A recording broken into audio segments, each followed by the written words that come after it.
Të gjithë do të donin që ndeshja në Londër të gjente kombëtaren më të plotë në organik, por dëmtimet janë të paparashikuara.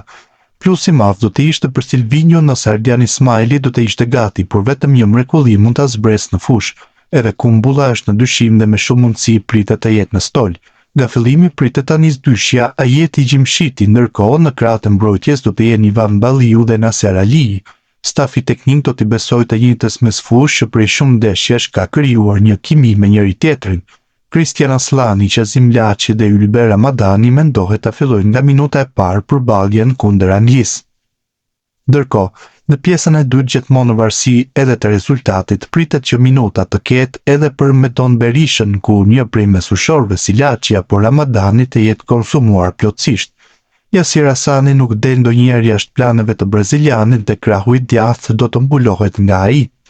Për pak minuta në këtë krah të sulmit është projektuar që të marrë edhe Armando Broja, e njëjta gjë dhe nga e majta, teksa Bajrami pritet titullar dhe pjesën e dytë mund të rezervohen minuta për Ernest Muçin. Një dilemë është edhe në sulm ku Myrto Uzuni dhe Reimana i luajnë për një fanell titulari. Berata si është më i avantazhuar, ndërsa Rei mendohet të luajë nga fillimi kundër Andorrës.